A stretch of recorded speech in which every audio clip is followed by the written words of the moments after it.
DMTV Info, votre chaîne d'information en temps réel. La politique, la santé, le sport, les faits de société, la musique, les rumeurs et bien plus encore. Vous découvrirez cela dans notre chaîne DMTV Info.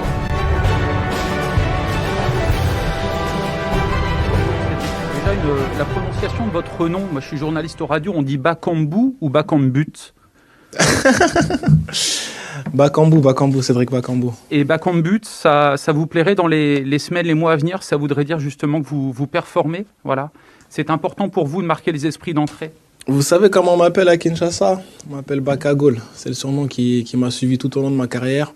Donc voilà. Vous êtes sur DMTV, bonjour ou bonsoir, tout dépend de l'heure à laquelle vous nous suivez. Tout plaisir est pour nous de vous retrouver, mais surtout de savoir que vous êtes nombreux en train de suivre votre chaîne YouTube DMTV. DMTV qui vous propose l'actualité, vous propose également des analyses et des réflexions sur des sujets d'actualité, sur des faits sociaux, tout simplement sur des réalités que nous observons ici chez nous en République démocratique du Congo. Time is up, comme disent les anglophones. C'est l'heure de notre tour d'horizon qui nous permet d'échanger avec vous sur l'actualité concernant certains de nos internationaux. On en parlait il y a peu, c'est l'intérêt d'un club américain sur l'international congolais, le milieu de terrain des Rouges, du Standard de Liège. Donc, il s'agit bien de Samuel Bastien. Tout semble un tout petit peu se préciser. Nous connaissons maintenant le nom du club qui s'intéresse à l'international congolais. Luca Elsner réclamait des renforts. Il en a reçu pas moins de 4 en autant de jours. Après Cafaro, Vandam Deval, c'est Renaud Aymon qui est venu gonfler les rangs liégeois. Toutes les nouvelles recrues ont bien pris part aux séances d'entraînement du jeudi dernier et seront bien qualifiées pour le Classico du dimanche.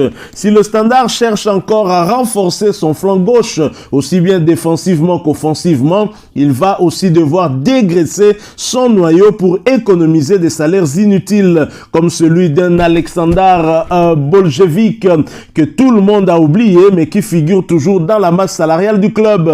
Nicolas Gavory a quitté Sclessin cette semaine. Il pourrait bien être imité par d'autres Rouges dans les prochains jours. Selon certaines informations, celles nous fournies par la dernière heure média belge, Samuel Bastien, l'un des joueurs les plus utilisés cette saison, suscite l'intérêt de plusieurs formations et notamment des New England Revolution en MLS aux États-Unis. C'est ce même club qui en 2018 avait offert 4 millions d'euros pour Paul José Mpoku qui évolue actuellement en Turquie du côté de Konyaspor. Devenu international congolais, Samuel Bastien a encore 1 an et demi de contrat au Standard qui, s'il veut réaliser une plus-value, a tout intérêt à le vendre cet hiver.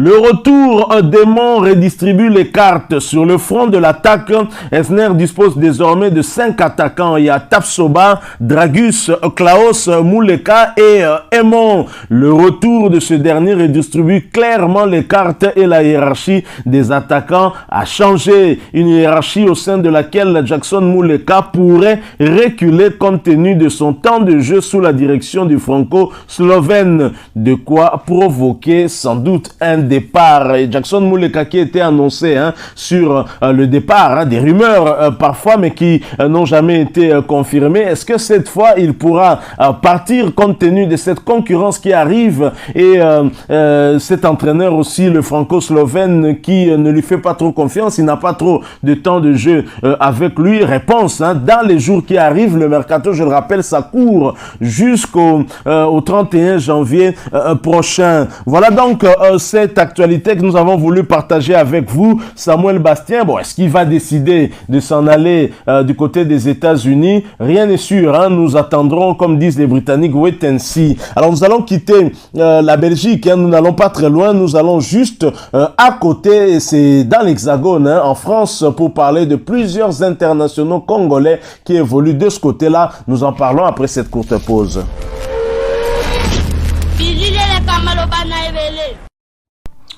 Du côté de la France, allons en Ligue 1 où en ouverture de la 21e journée, Nice, deuxième au classement de la Ligue 1 engrange, alors que les regrets pour les Nantais, grâce à des buts signés Kasper Dolberg et Kefren Turam, le gym s'est offert le scalp du FC Nantes 2-1 hier vendredi en ouverture de la 21e journée de Ligue 1. Un succès qui permet aux joueurs de Christophe Galtier de conforter leur statut de dauphin du Paris Saint-Germain au classement. 9e, les Canaries ont poussé pour arracher le nul en vain. C'est André Girotto qui a un temps égalisé pour les visiteurs, mais ces derniers vont reprendre le dessus puis gérer la fin de rencontre. Et l'OGC Nice qui fait un 4 à la suite.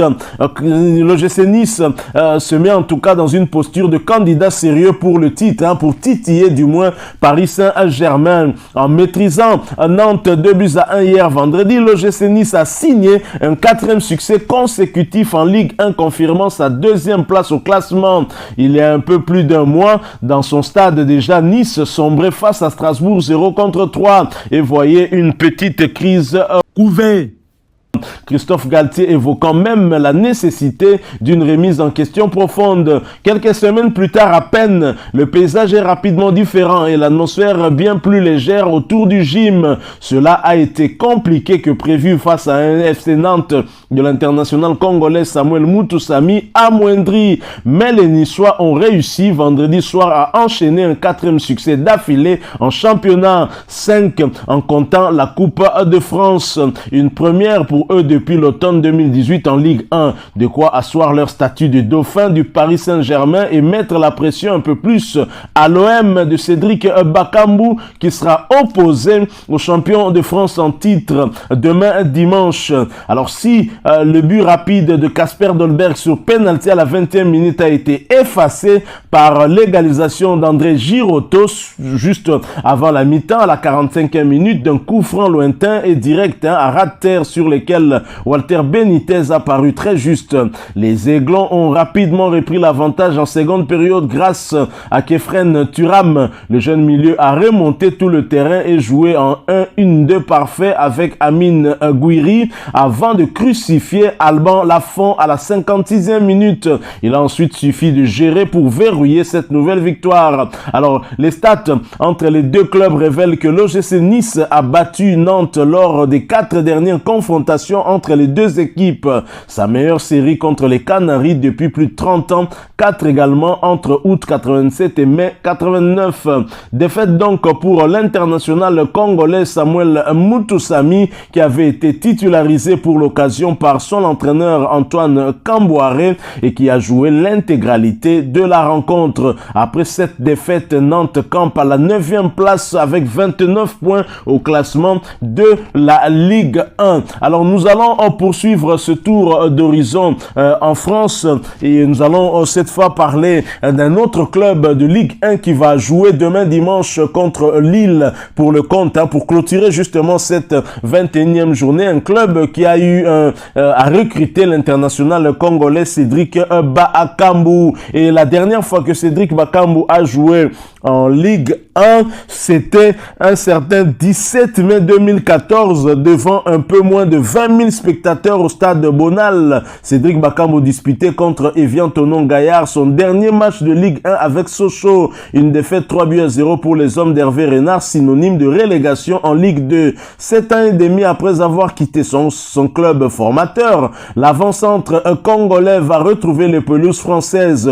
Libre depuis la fin de son contrat le 31 décembre avec le club chinois de Beijing-Guoan, il a fait le choix de rejoindre l'OM jusqu'en juin 2024. Mais ses débuts sous les nouvelles couleurs ne seront pas pour ce week-end, comme il a lui-même indiqué hier vendredi lors de sa présentation aux médias. Il n'est pas qualifié pour le choc programmé dimanche soir entre Marseille et Lille sur le coup de 20h45. Ce sera sera au stade Orange Vélodrome pour le compte de la clôture de la 21e journée. Alors son contrat est pourtant bien signé, ça on le sait, sauf que la masse salariale du club phocéen reste surveillée par la DNCG, le gendarme financier du football français, ce qui a pour conséquence de retarder les délais de validation d'un contrat. Celui de Cédric Bakambu sera homologué en 4 ou 5 jours par la Ligue, c'est-à-dire la semaine prochaine. Il devrait être qualifié pour le déplacement à Lens le 22 janvier prochain. Mais l'international congolais, dont on pourrait douter sur son état de forme, assure quand même qu'il est en forme. Reste à savoir aussi quel sera son état de forme, même si lui-même assure qu'il est en forme et on verra aussi si l'entraîneur Jorge Sampaoli pourra l'aligner pour le prochain rendez-vous des Olympiens. Ce sera à Bollard contre le Racing Club de Lens de l'international congolais Gaël Kakuta. Son dernier match joué avec sa sélection remonte au mois de novembre. Je suis un joueur de foot professionnel, je me suis entretenu, a-t-il toutefois indiqué lors de sa présentation. J'ai gardé la forme et j'ai un très beau staff qui s'occupe de moi, révèle Cédric Bakambu. Alors, l'international congolais, vous le savez, il a déjà joué pour la Ligue 1, il s'était révélé